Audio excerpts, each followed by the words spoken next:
Hello Falcons fans, J. Michael Moore here, ready to talk to you about my first mock draft of the 2010 preseason. It's back by popular demand. At first I was a little hesitant, not sure if I should go the whole mock draft trail again, but people are asked for it, and ask and ye shall receive. So first, a little bit about how I do mock drafts here on the blog, jmike.blogs.atlantafalcons.com.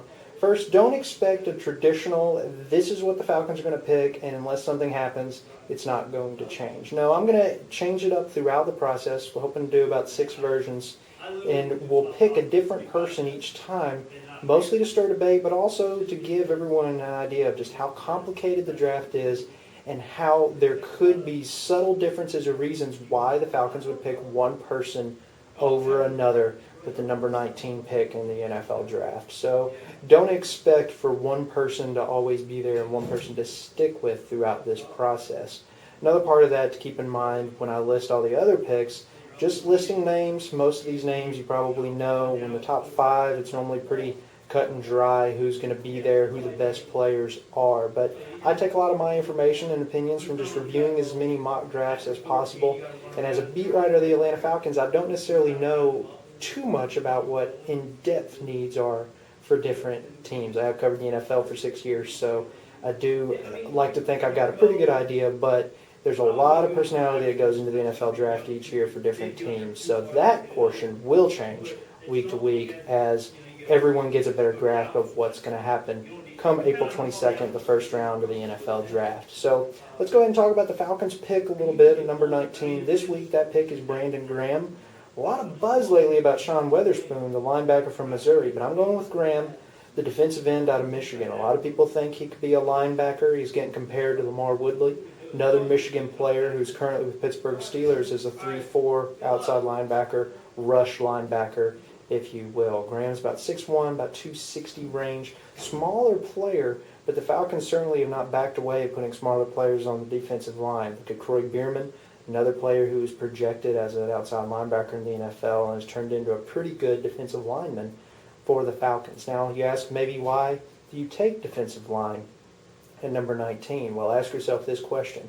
The Falcons' defense and the woes that they might have had in the passing game, can all that get fixed? Can things fall into place with a better pass rush, with pressure on the quarterback? If your answer is yes, defensive line's maybe where you want to look. Falcons only had 28 sacks last year, less quarterback pressures than the year before. It's all about disrupting timing. Peskiness is a word that you might hear, and I'm not sure if I'm making that word up or not, but I'm a sports writer, so I can make it up. Annoying is words maybe to describe what this defense needs to be. Get in the face of people, disrupt. That's something that Thomas Dimitroff is looking for when he talks about speed and urgency on defense. Brandon Graham, definitely one of those players, a high motor, doesn't let his size become a disadvantage. Also is the defensive MVP at the Senior Bowl. So he's got that going for him too. So this week, let's talk about defensive end Brandon Graham out of Michigan to the Falcons at number 19. Got the rest of the mock draft right here, and we'll just take a few quick hits. Number 1, Sam Bradford. Kind of hard to argue with this point because everyone knows what it means to have a franchise quarterback, and the Rams have a lot of different needs, and it's a very weak quarterback draft. So if that is a need that they want to address, a lot of experts think it is, they're going to have to hit it early. Go on down, the first Georgia Tech name to show up on the list, Derek Morgan, Jacksonville at number 10. His stock is rising a lot in my mind, and the Jaguars always seem to take a pass rusher. Before that, you're going to have the Tampa Bay Buccaneers, a division rival, have them taking Gerald McCoy out of Oklahoma, as they try to boost up that defensive line. The other division rival, the Carolina Panthers, do not have a first-round pick. So that is it for that until we get down to the Saints, which I'll talk about a little later. Sergio Kendall, another guy that's been thrown around as a possible player for the Falcons. Probably going too high, have him going 11 to the Denver Broncos. Hard to pass up a chance to get a player like that as you install a 3-4. Tennessee Titans, Rolando McClain, SEC player out of Alabama.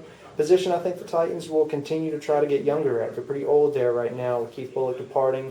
David Thornton, outside linebacker. McClain can be a stalwart, somebody to stay there for many years to come. Move on down, number 20, the pick right after the Texans, or right after the Falcons is the Texans. Texans losing that coin toss with the Falcons at the Combine and taking the 20th pick.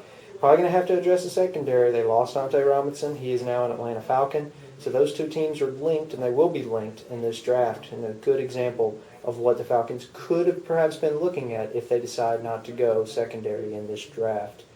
Move on down, and we will hit at the very end.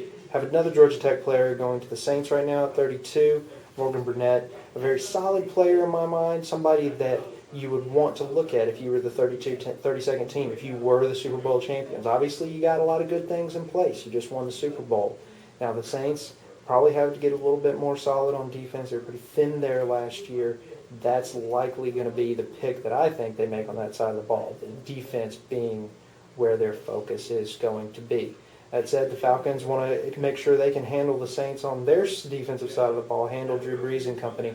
That's why logic suggests perhaps another defensive draft for the Falcons. Find out more through this process. Join me next Wednesday as I throw out another player to debate as we do the Great Falcons Mock Draft version 2.0 next Wednesday. Have a great week.